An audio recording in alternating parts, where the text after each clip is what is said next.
Hello and welcome everybody. Today I've got something for you number crunching boffins. Today we have a new community resource, a website called Better Meta. Nice little rhyme there.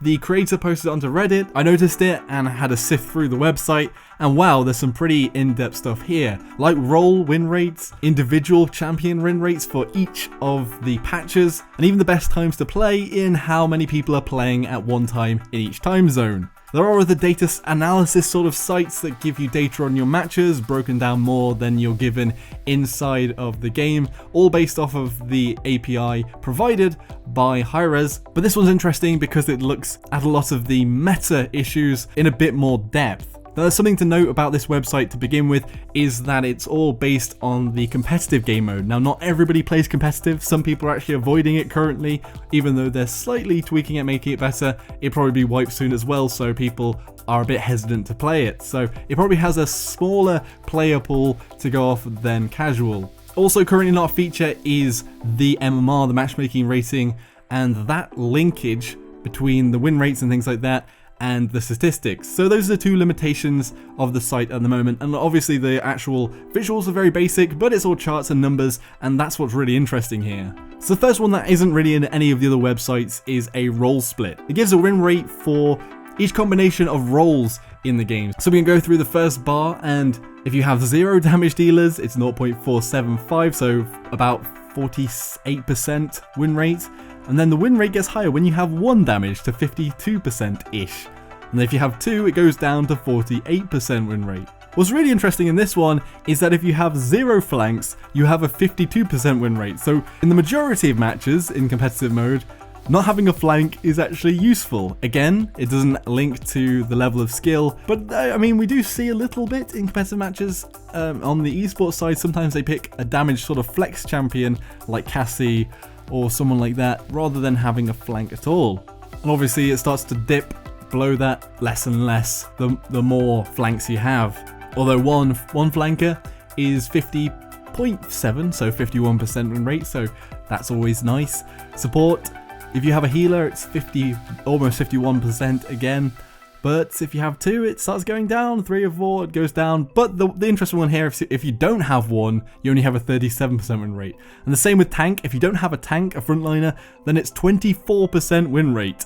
And if you only have 1 tank, it's 47% win rate, but 2 tanks, 53% win rate. Obviously, don't take this as gospel, but it's actually quite interesting because obviously people always want there to be a tank and a support in their lineup.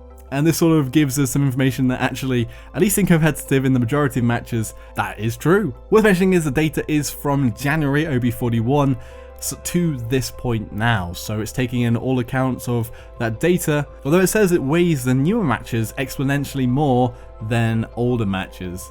The next one that's really interesting, that isn't exactly meta, but it's useful to see when you're going to have the best matchup in a game. And I think this actually probably carries over to the casual, because it sort of reflects how many people are playing it at a time. So you can set this chart to local time, but there's no local time specified. So what's local time for Europe? I have absolutely no idea. What's local time for North America? I mean, there's several time zones in North America, so that doesn't work at the moment. But there's UTC, which is Universal Time Coordinated, so that's fine. We just know always what time is best. What's interesting is how many more matches are played in Europe than in North America. Again, it's only competitive matches, not casual matches as well, but I've always thought that there were more players in Europe, and there does seem to be more interest over there. I guess it's a big market for the game, but it's interesting to see that between 2 PM UTC and 7 PM UTC, you're getting about 8 matches per minute, and that's the best time really to play. Obviously the matchmaking system, the actual algorithm that's at work trying to match you up with other players, will be better when there's a bigger pool to go off. So the higher this number per minute matches, the more likely you're going to get a very good matchup. That's going to be closer to your skill level. For America, it's between 10 PM UTC, where you're getting about 4.4, to around 2 AM UTC, where it's still at that 4.4 mark. On to Brazil, it's between a similar time, between about 10 PM UTC to roughly 1 AM UTC, where you're getting about 4 matches per minute. Then Southeast Asia, it's actually pretty much broader. I think it's actually a larger area covered, so it's between 7 AM UTC and 2 PM UTC. So it's actually quite a big window there, where you're getting about 2 matches per minute. Again, this is competitive, not in casual. It's the least played mode. What's interesting is that in Oceania, hardly any matches are being played at all. Like the best time to play is like 6 AM UTC to 12 PM UTC, where you're getting 0.15-ish of a match every minute. It's not ideal.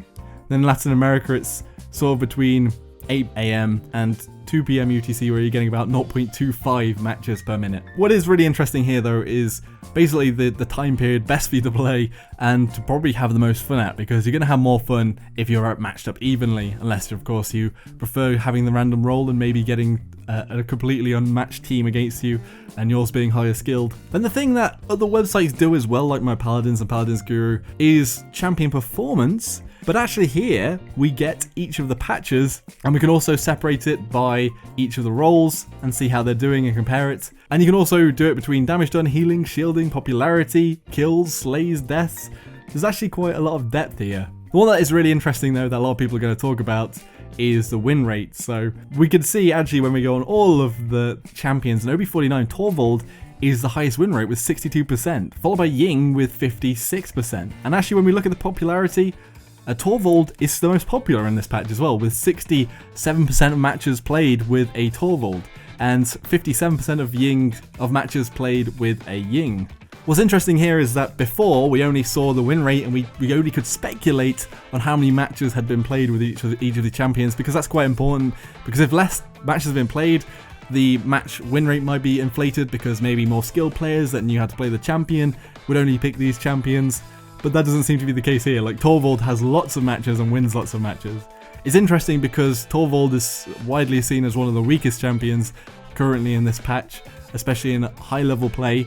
But because a lot of players don't pick up Rekka to destroy his shields, it means that he's so powerful and he is so tanky and he can keep up so long. But when you get Rekka on a heavy damage dealer like a Dragos or Charlene, he's not completely countered, but he's going to have a hard time staying alive. He doesn't have much movement. He can't actually attack Charlene and a Dragos sitting back, so they've got to rely on their flankers and things.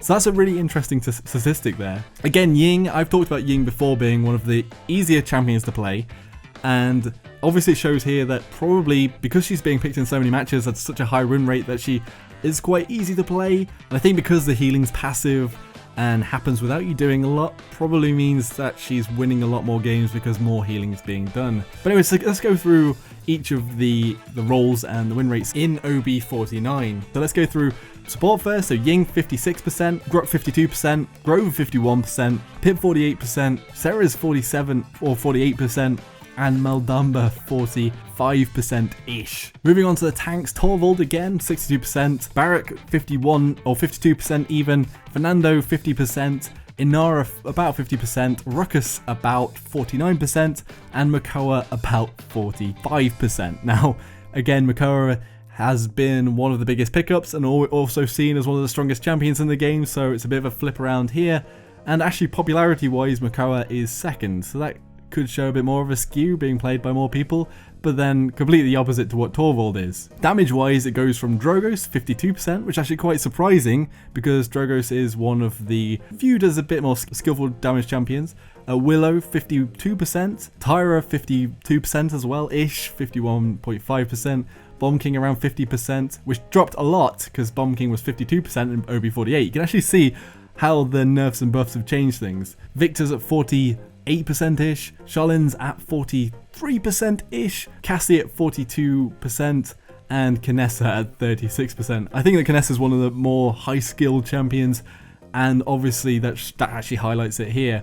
Although, let's look at popularity, and Kinessa's actually only picked in 16% of matches. I do actually think that she's quite a situational pick, although on Cassie's definitely got better this patch, but is only picked up 17 or 18% of the time, and wins only 42% of the time, although it's gone up and up over the patches because she's been buffed. But it's interesting here because Tyra does the most damage, but she's not the most win rate. She doesn't have the highest win rate. Dragos almost does the most damage, but has the highest win rate. And one interesting one is Bomb King, because he's not like a super damage, but his win rate isn't too bad, but he only does 61 damage per second. Anyway, finally on the win rates on the flankers, Buck is actually the highest win rate champion this patch, but that actually jumped up from 48% to 51%-ish in OB49 from OB48. Sky went down from 49 or about 50%, to 49%. Why? Who knows? She hasn't really been nerfed. Lex also had a massive dip from OB47 to OB48, going from 52% to about 50%, then down to 49% here. Androxus is also sitting at about the 49%, but it's slightly lower. And then Eevee with 48% and Maeve with 47 or 48%-ish. A lot of people would say that Sky is one of the worst champions, but her win rate is quite high, and also she's the second most picked champion